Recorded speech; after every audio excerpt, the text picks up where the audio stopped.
Assalamualaikum warahmatullahi wabarakatuh. Hope you're doing well. We're continuing our reading of The Prince and Other Writings of Niccolo Machiavelli.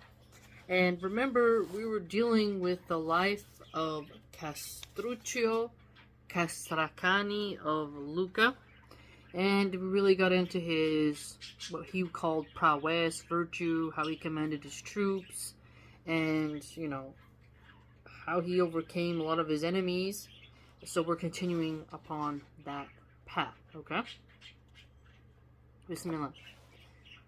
Being thus prepared, he did not move his army from Monte Carlo, so that the Florentines would be encouraged to cross the pass, since they wanted to keep the war away from Pistoia, and to take it into Val di Nivole. So we have the Florentines, Monte Carlo, Pistoia. They encamped below Serravalle with the intention of crossing the hill the next day. But Castruccio, having taken the castle during the night without a sound, left Monte Carlo at midnight and arrived in silence with his troops in the morning at the foot of Serravalle, with the result that the Florentine army and he, each on his own side, began to climb the slope at the same time. Castruccio had directed his infantry to go by the main road and had sent a band of 400 cavalry toward the castle on the left-hand side. The Florentines, on the other, had sent 400 cavalry ahead, and had moved their infantry after that, and behind them their men-at-arms. Nor did they believe that they would find Castruccio up on the hill. So here you see just how, a reminder that not all of Italy got along. We forget that. Civil war. Because they did not know that he had made himself master of the castle. Thus the Florentine cavalry, having climbed the slope, unexpectedly came upon Castruccio's infantry and found them so close that they hardly had time to lace up their helmets, since therefore the unprepared were being attacked by the prepared and the well-organized. Castruccio's troops drove the Florentines back with high spirits, something they could hardly resist. I see. The word was spread apart. So, when your enemy isn't prepared and then you ambush them, that's gonna really change the odds. However, by the time the noise reached the rest of the Florentine camp, everything had become completely confused. We've read about several instances of something the same, and it's just fascinating. The cavalry were crowded in by infantry. The infantry by the cavalry and the baggage train because of the narrowness of the place. The leaders could move neither forward nor backward, with the result that no one, in so much confusion, knew what could or should be done. Meanwhile, the cavalry, who were engaged in hand-to-hand combat with the enemy infantry, were being killed and butchered without being able to defend themselves, because the adverse nature of the terrain did not let them. So the terrain. Nevertheless, they were resisting, more out of necessity than because of prowess, virtue. Because, having the mountains on their flanks, their friends behind, and their enemies ahead, no way was left open for them to flee. So, the ability to flee. Meanwhile, Castruccio, seeing that he did not have enough men to make the enemy turn and run, sent 1,000 infantry by way of the castle, and had them descend with the 400 cavalry that he had sent earlier. They struck the enemy on the flank with such fury that the Florentine troops, unable to sustain the impetus of the charge, began to flee. So, struck the enemy on the flank.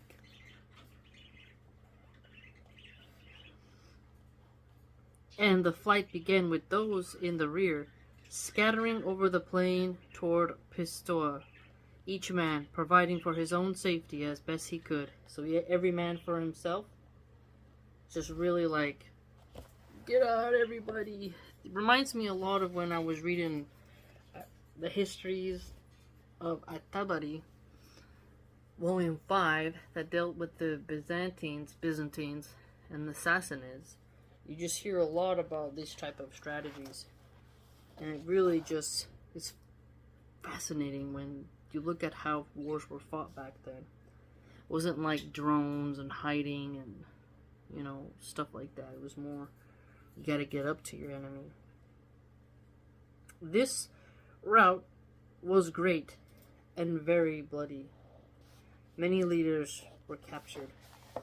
Among them, Bandino de Rossi, Francesco Brunelleschi, and Giovanni della Tosa, all Florentine noblemen together with many other Tuscans. So we have Tuscans, Florentines, and men from the kingdom of Naples,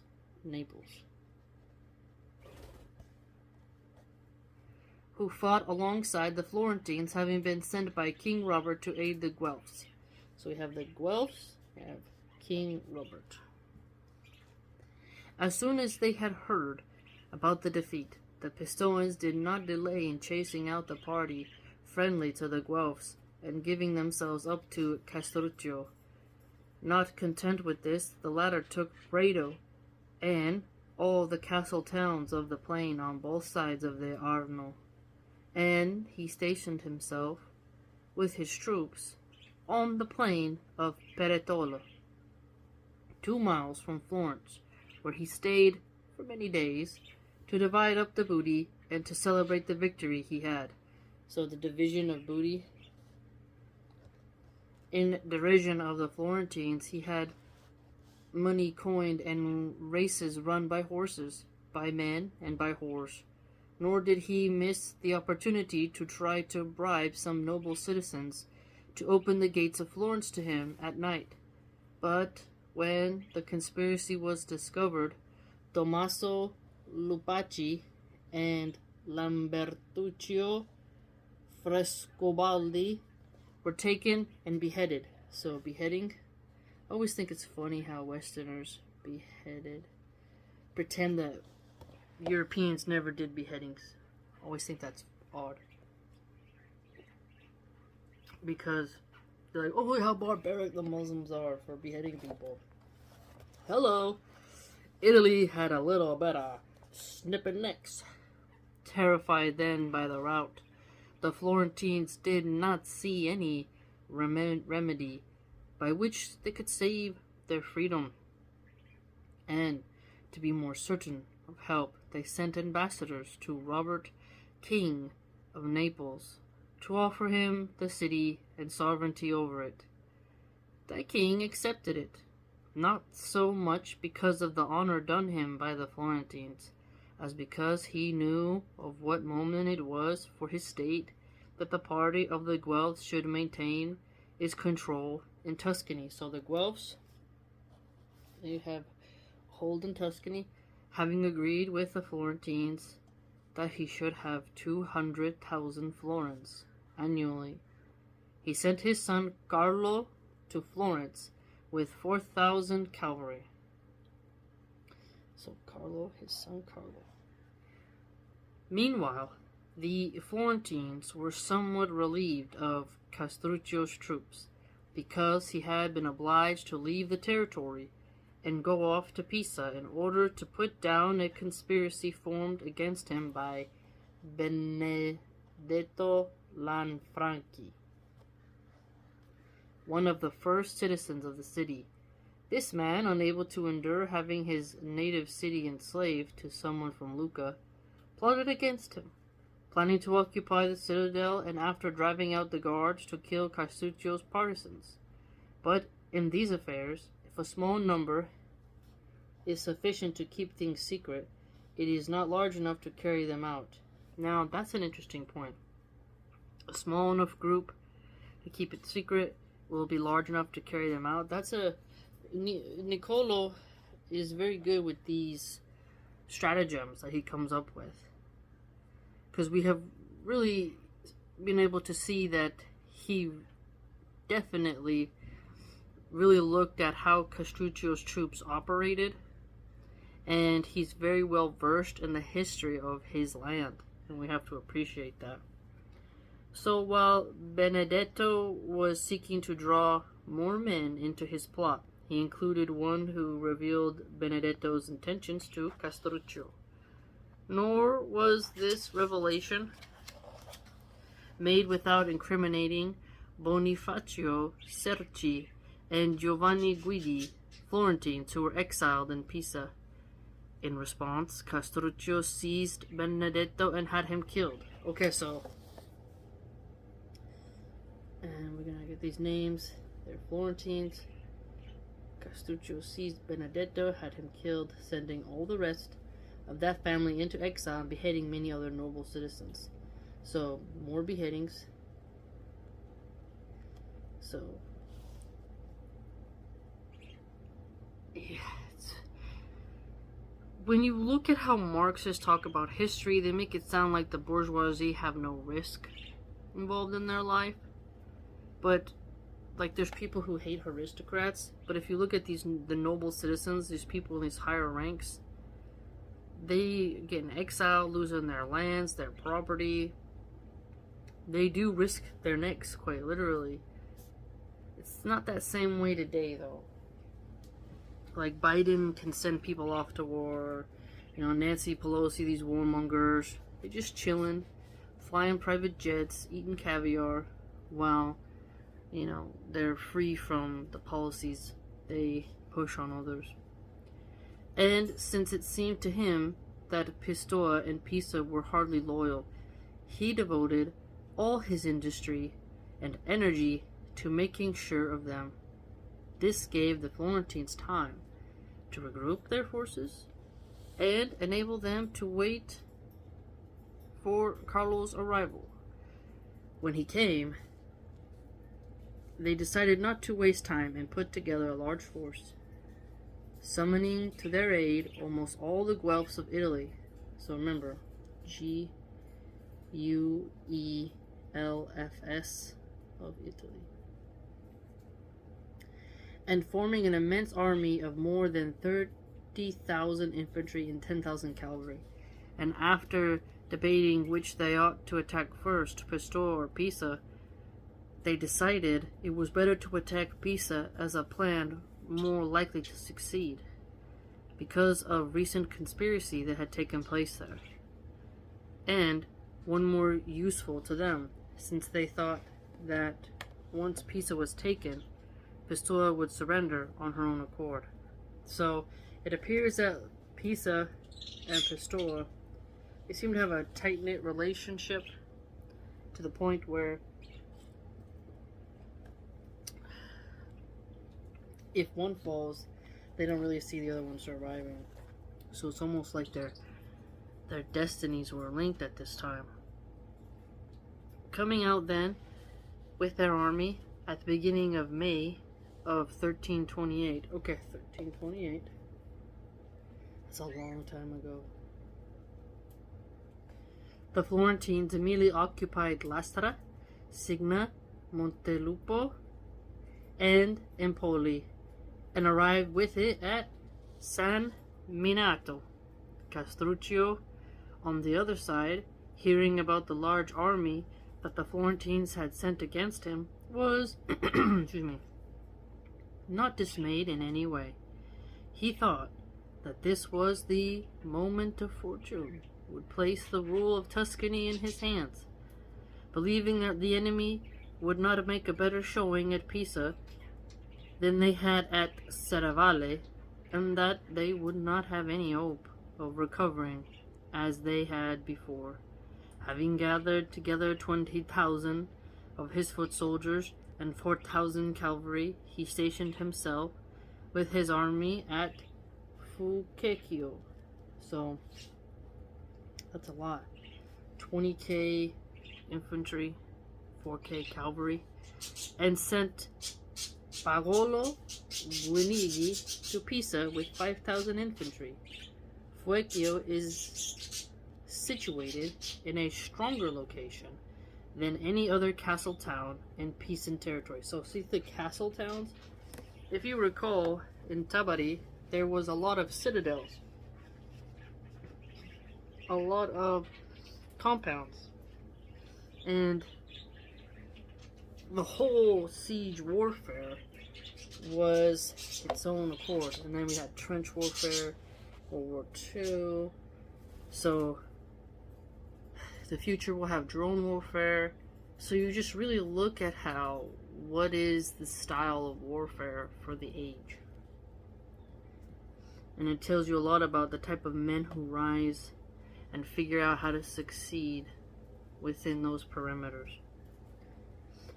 The castle town in Pisan territory, being between the Guischiana and the Arno, and somewhat raised above the plain. If he stayed there, the enemy would not prevent him from getting supplies from Lucca or Pisa unless they divided themselves into two parts.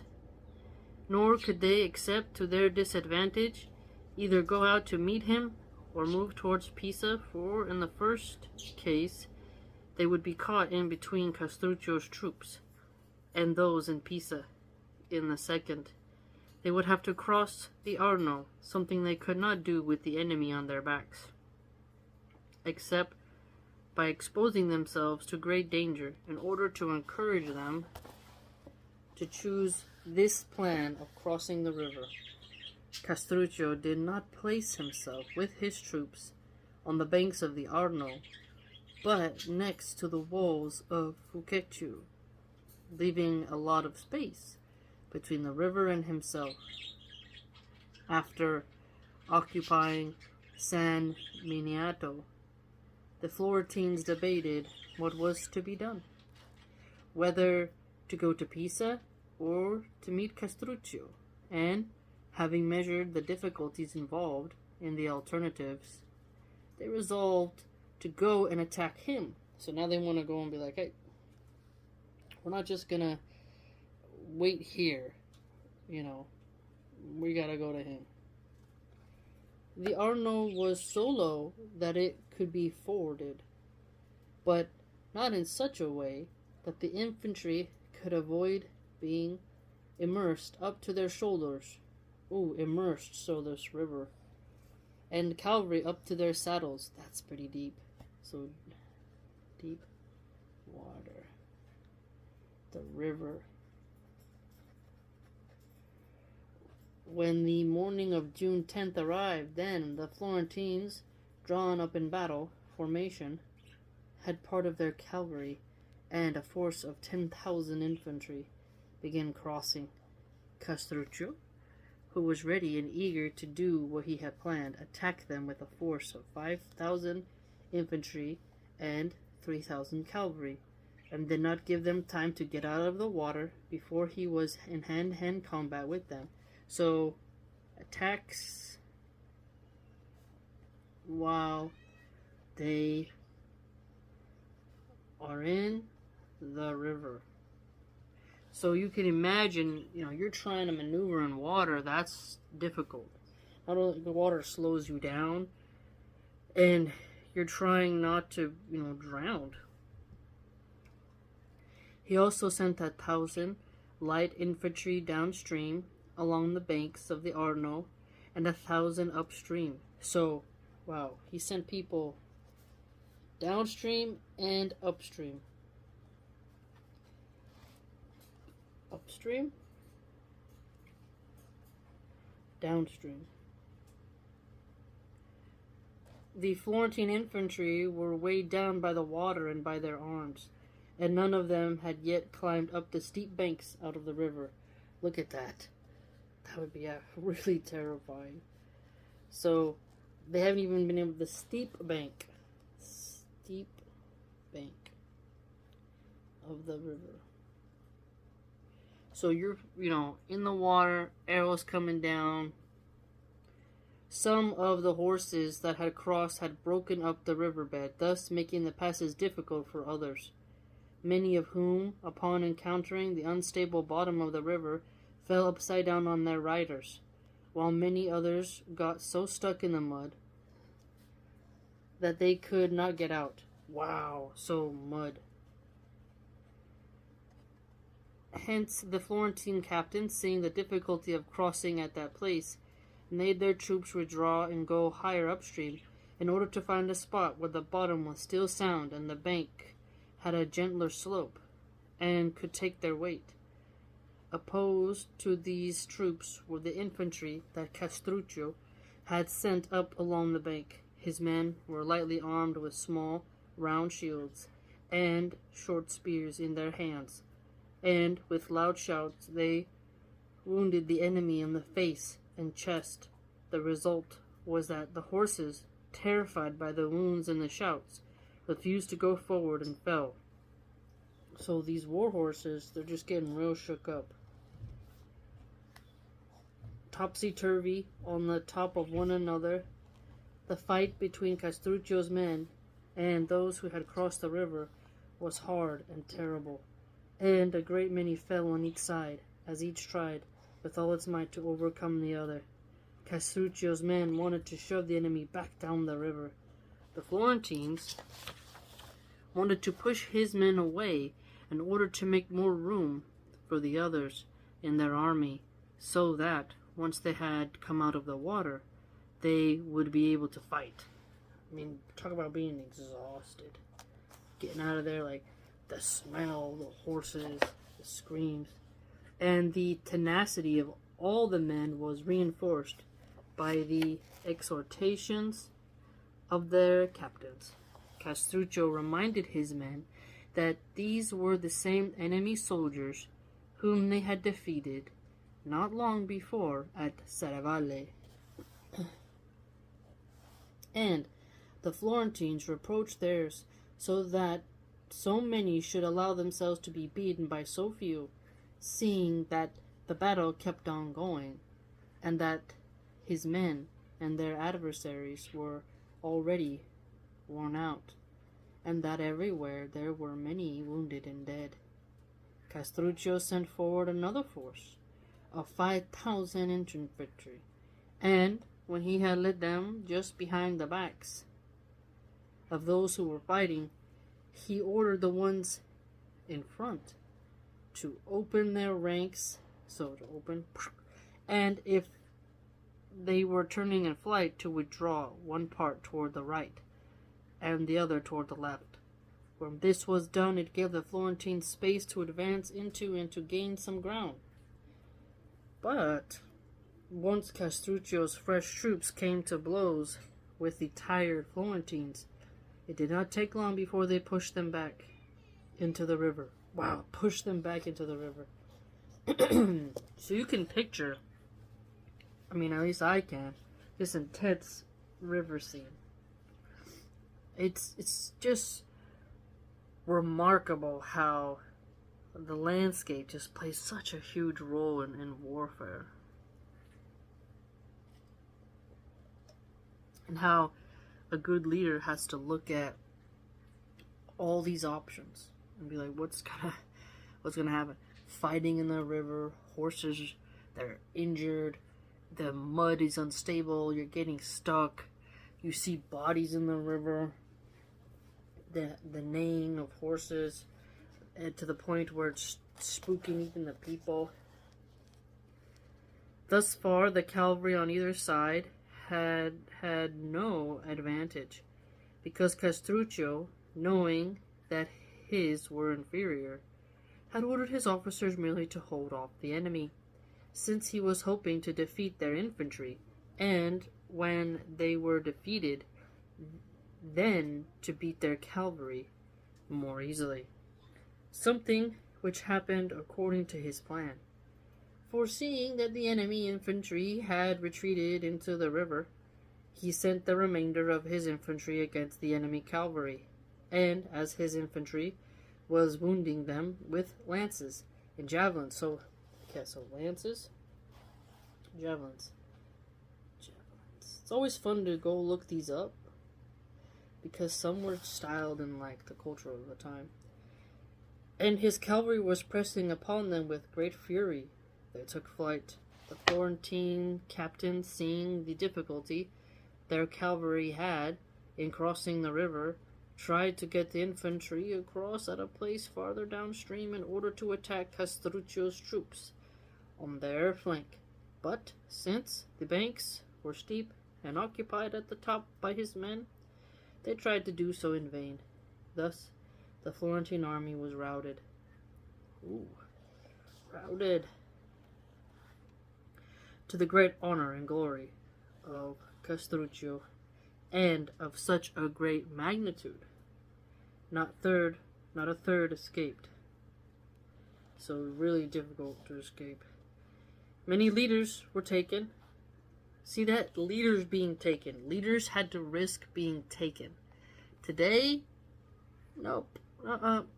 These leaders in the Senate, having their orgies, having their parties, fornicating, cheating on their wives, leeching off the tax dollars, best health care, fancy suits, polished shoes, all of that. All of it, just luxury. Meanwhile, you look in the 13th century, leaders actually got captured and beheaded. And Carlo, King Robert's son, together with Michelangelo Falconi and Dedo degli Albizzi, the Florentine commissioners, fled to Empoli. Okay, so Carlo, King Robert's son. The booty was substantial. The slaughter very substantial, as one would expect in so great a conflict. For the Florentine army, 20,231 died. Of Castruccio's men, 1,570. So, big difference here. I mean, wow. So, Florentine losses. Look at Florence today. He's a bunch of wimps. Sorry, not sorry. But fortune, inimical to his glory, when it was time to give him life, took it from him and broke off those plans that he had thought to put into effect a long time before. Nor could anything other than death have impeded them. Castruccio had labored all that day in the battle. Look at that. He's down there with his men. Then, when it had come to an end, completely exhausted and dripping with sweat, he stopped at the gate of Fucecchio to wait for the troops who were returning from the victory, and to receive them in person and thank them. And at the same time, so look at that, to receive them in person. You think of the president as the commander-in-chief, right? Because he's the commander of the armed forces. But the president, Congress is supposed to declare war, but people override the Congress all the time. And so Biden, his son was in the military and he died of cancer. His other son's a crackhead. And if you just think about how feeble Biden, when he went and ate with the troops and ate some pizza, the troops were just looking at him really weird. And you just don't feel like he can really connect with the troops. And then you look at past rulers and how they really were invested in the sacrifices their soldiers made. America has homeless veterans that they just don't even care about. It's yeah, we'll use you and we'll toss you, If anything should still be undertaken by the enemy who, in some place, might be capable of resisting, to have a ready remedy for that, since he judged it the duty of a good captain to be the first to mount his horse. So he judged it to be, if you want to be a good captain, you're the first to mount and the last to dismount. So you see that? You're a proper leader, first to ride in, last to come out. Thus, while standing exposed to a wind that usually rises up from the Arno at midday and is almost always unhealthy, he got thoroughly chilled, something to which he paid no attention, since he was used to such discomforts. So you see the ruggedness. The ruggedness. It was, however, the cause of his death. Wow. For the following night he was attacked by a severe fever, which kept rising, and when Castruccio learned that the illness was deemed mortal by all the doctors, he called for Pagolo Guinigi and spoke these words to him. So died of a fever. So he was waiting for his men to greet them in person, and he was thoroughly chilled, but he endured, and that ended up causing him to get thoroughly sick. If I had thought, my son, that fortune had wanted in the middle of my journey to cut off the road toward the glory which I was promising myself, I would attain through my many successful deeds. I would have labored less and left you with fewer enemies and less envy, though a smaller state. For content with ruling Lucca and Pisa, I would not have subjugated the Pistoians and angered the Florentines with so many injuries. But, having made each of these peoples my friends, I would have led, if not a longer, then certainly a quieter life, and I would have left you a state, which, though smaller, without doubt, would have been more secure and stable. But fortune, who wants to be the arbiter of all things human, did not give me enough judgment to have understood her early on, nor enough time to overcome her. So, it's almost like he's saying for a second here, like, a smaller state but more secure and more able for you to be in control of it because it'll be more stable.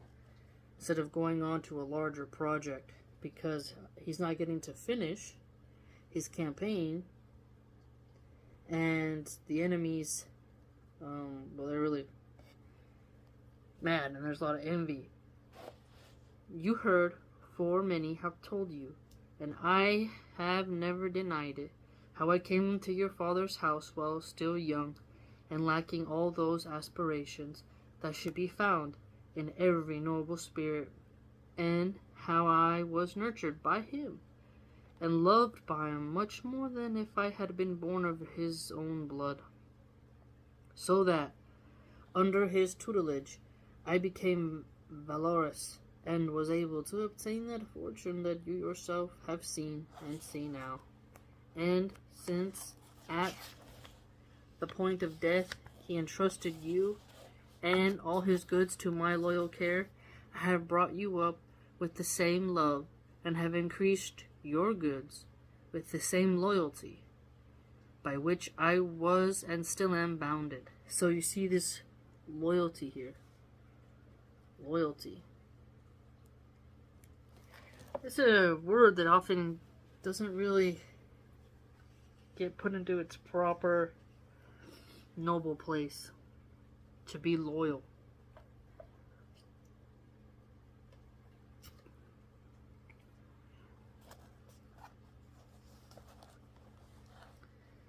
And so that you should have not merely what was left you by your father, but also what fortune and my ability virtue have gained. I decided never to take a wife, lest love of children should have prevented me in any way from showing your father's family the gratitude that I felt obligated to show. I leave you, therefore, a large estate, something which makes me very content, but because I leave it to you, weak and unstable, I am full of grief. Lucca is yours, which will never truly be content under your rule. Pisa is yours, where the men are fickle by nature and full of deceit, a city which, although accustomed at various times to servitude, nevertheless will always sustain having a ruler from Lucca. So you see this. So Pisa, they're like, we don't want no one from Lucca ruling over us. Pistoia still remains yours. but it is scarcely loyal because of its divisions, and is angry at our family because of its recent injuries. You have, as neighbors, the Florentines, wounded and injured by us in 1,000 ways, yet not destroyed, to whom the news of my death will be more pleasing than the conquest of all of Tuscany would be. You cannot trust the princes of Milan and the emperor, because they are far away, indolent, and their assistance comes late. Look at that. So, their assistant comes late. So, this is interesting. Distant allies. Today, you can wire money super fast. We have plane travel, but not having close allies was definitely something that was a serious problem in the past. You must not therefore put your hope in anything except your own industriousness and the memory of my prowess virtue, and in the reputation to present victory brings you, which, if you know how to use it with prudence, so remember, prowess, the virtue.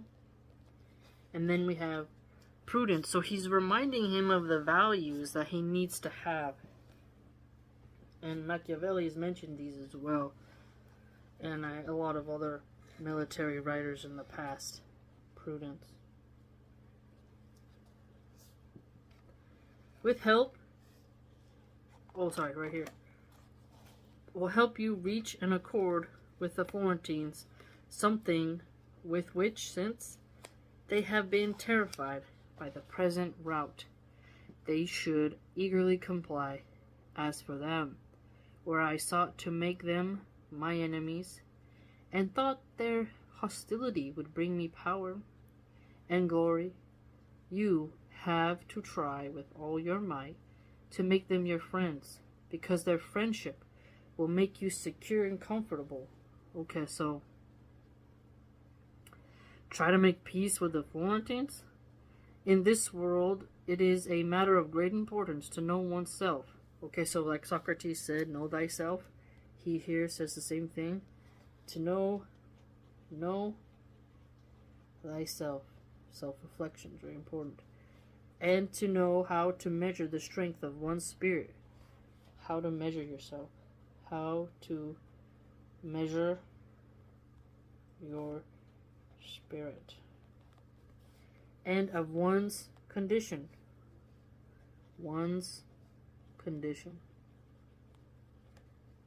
And anyone who knows he is not suited for war should do his best to rule by means of the art of peace.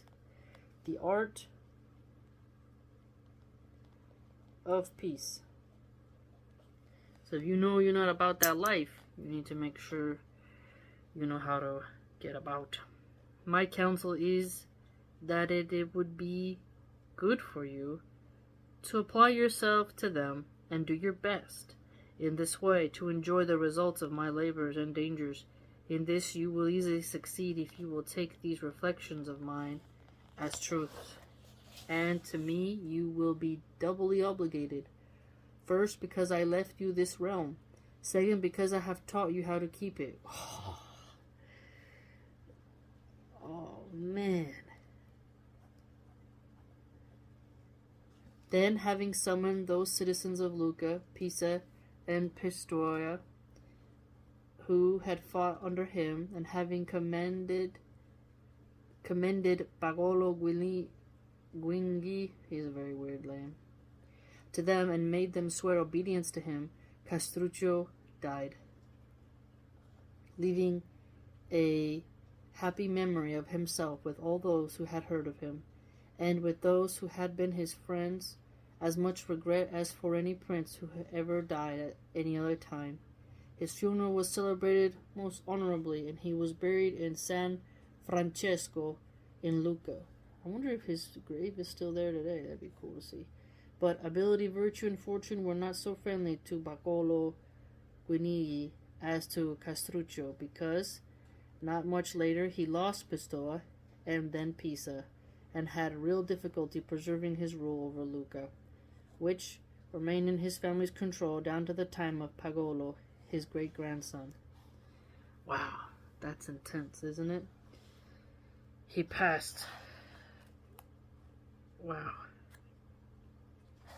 We'll pause here. I mean, talk about a life of action. It's really remarkable, and you don't learn about him in school. That's why I think it's so beneficial to just read books outside of your normal frame, because you learn a lot about history. It's so rich. There's so much we don't know. And when you look at all the battles that have taken place, all the military masterminds who've returned to Allah subhanahu wa ta'ala, you're just impressed over and over. And man, the absolute prowess of these men of the past is remarkable. Just to endure, to keep going, and then you look how like weak and feeble and feckless some men are today.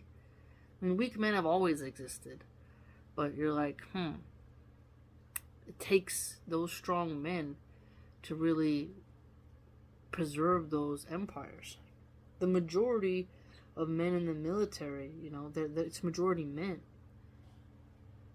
And how many women were able to be saved because the men had protected that area? It doesn't say like if the female nobles were captured, but since so many nobles were exiled, like you're part of the household, the men can't win, you're gonna be exiled. Subhanallah. A lot of action-packed stuff. So he died, and it's always fascinating when, like, Khalid bin al-Walid didn't die in battle either. So you look at these great men who they fight and they live, and then something of an illness gets them. Also reminds me of like the Khal Drogo in Game of Thrones. He gets an infection that's made worse by a witch. That's how he dies. And then he comes back as some type of weird animated corpse thing, and Dany has to suffocate him with the pillow. But he didn't die as a warrior. So it's quite fascinating. And then you see how, like, these men died from a sickness and they are noble. We have gangbangers who just get dropped like flies in the street. Like, they don't have any honor. They're not special. They're not making these grandiose moves. They're just kind of like an infestation, and then they're putting each other out. It's like bugs biting each other's heads off, They're not doing anything notable for their country, for their community, but rather they're nuisances that take each other out and then just have too much collateral damage and too many victims and chaos that they cause. But these noble men who fought hard for their visions, you're like, wow, that's pretty intense. Let me know what you think. It's a gray day and it's raining. It's quite beautiful. I have a little lamp that I could put here to read, but I can still see. But either way, it's just wonderful. I don't think the sun will come out like to be brighter. I think it's gonna be gray like this all day, but I kind of like it. But in case you're wondering why it's so dark, please like, comment, subscribe, and share. If you'd like to join my blog and support my work and see other things that I write, you can go to www.subscribestar.com/Milahan Archive. Hope to see you there.